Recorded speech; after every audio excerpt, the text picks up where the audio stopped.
Welcome back, guys. This is Binary Guy 10 for pretty much a closing episode on the Unleashed world that we had. This is where we started, our cow farm, and our smeltery from Tinker's Construct. Got a little bit of leftover iron. So this is the beginning of the Supershort series world. What I want to do this episode is just to kind of go around, do kind of a quick tour, a little wrap-up for the series, before we get into the Test Pack Please Ignore series coming up soon. So that was the start, and over here is where we started building our main base of operations.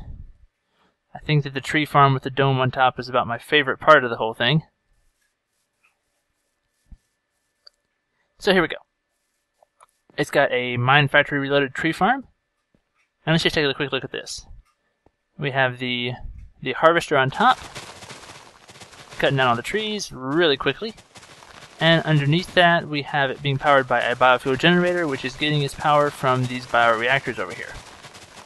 So the system brings down any items, runs them through a sorting pipe.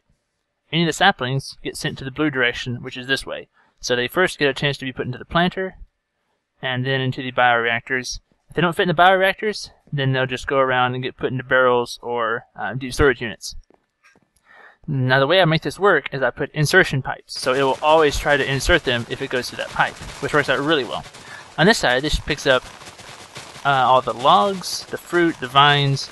I stopped taking vines because I was absolutely overflowing with them, and then any other random stuff that we happen to have down here. So, what do we do with all the excess biofuel, you might be asking? We take that, and we either send it to a liquid tesseract, or just pipe it into the reactor there, the generator.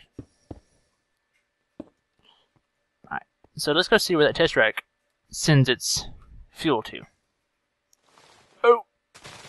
Missed it. I have a tank set up over here in my animal breeding farm that holds several different liquids. Well, several different tanks that hold several liquids. This is our sewage. This is our biofuel.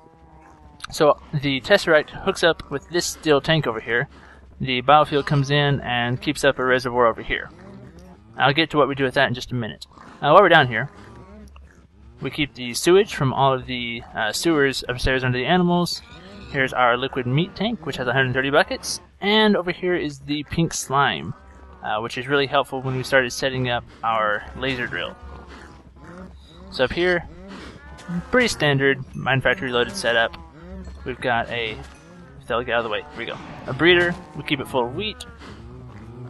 Got the chronotype in the middle, pulls all the babies over, and then the slaughterhouse. So when they grow up, they get slaughtered. Same thing over here for pigs. And then there's a couple liquid ducts that take the pink slime and the liquid meat, which you can see right now, and put them into the appropriate tank. So, that's a pretty cool setup here. And to keep enough food for these animals, we have this floor up here, which has got, there's a planter underneath here. You can kind of see under the lily pad, and then the harvester. And then over here we have the fertilizer, which is using the sewage that we get from the sewers. So all in all, it's a pretty nice, well-functioning setup, pretty self-sufficient. And then what makes it all work is this ME system down here. So it has all of our wheat, there we go, all of our wheat, seeds, leather, carrots, all that stuff. And I have export buses on all the machines to keep them filled. So nice, practical, kind of small-scale usage of applied energistics. Let's go over here and see where that biofuel is being sent. This is my power generation room, power stations. I've got two liquid fuel boilers, high pressure, 36 blocks. So our tesseract is set up for biofuel storage out, so it's coming from that tank in the animal farm, and then we've got just some pipes set up for water. Got one aqueous accumulator fueling everything, and nicely hidden below the floor. So this is keeping two of these running really easily. I could probably start up a third one and still be fine. On this side, I have it running on charcoal, so it's coming from a tesseract into a hopper. The hopper's going directly into the fireboxes, and that's keeping those easily filled up. So once it generates the steam comes up here to, we have, 30 or 18, about 56 engines, 18 per boiler, and those are producing quite a bit of power. I think over 400 MJ per tick. So that's being sent up here to a tesseract where we can send it anywhere we need it. We call it the main power, keeping a couple energy cubes charged, as well as being fuel or power for our assembly table when we need it. Now, any of the extra power is being sent over here to our mining laser. So we got the 3 or 4 pre-chargers on it, got the mining laser, or the laser drill set up, and that's pumping out all the ores into this chest up here. And the power is all hidden underneath the floor. That works out really well. So that's coming up from downstairs. Okay, cool. So I like the design. I had it set up where I could have put another one over here had I had the time and resources to do it, but we never got that far. So here's the power building. I like the design for this one. Whoa, lag.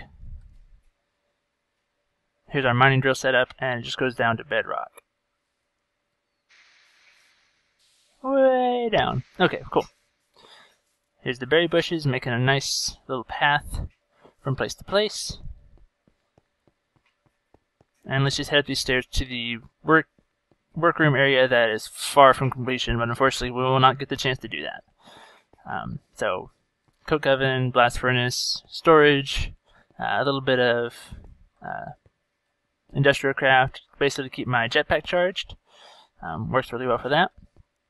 Over here I have a couple deep storage units that have loads and loads of logs in them. That's where the charcoal is coming from for the solid fuel boiler. I've got 2 powered furnaces that are basically doing nothing but keeping the wood going. So like I said up here, I store those in a deep storage unit. It's got about almost 6,000. So if you put a hopper under that, as long as your storage unit is set to where the down is going out, the hopper will automatically pull those, and that drops it into the tesseract, which sends it over to the other hopper by the fuel boiler. Here's where we use the main power, got the energy cell, and that's running all these machines. So unfortunately that's about as far as we got for this one. But I did want to do kind of a quick tour of the world just to let you see what's going on. So hopefully I'll have some more time on the test pack Please Ignore, and that's where you can see me next time. So keep an eye out for that next video. It'll be episode 1, and we're going to get in and do some more stuff. Oh, I put a quarry on top of the hill. That was for a base idea that I never had the chance to see fulfilled. But I still have the idea. We'll see if it works out for the next world. Alright, well thank you all for watching. I appreciate you supporting the Supershort series, and there's still more to come with more updated packs. So let me know what you want to see. I really enjoy seeing your feedback, and it really makes it nice for me making the videos. Oh, got a nice jungle tree. Made sure that it was tall enough to fit a whole jungle tree in here. They are massive. Okay, well I'm going to stop rambling. See you all next season. Thanks for watching, and have a good one.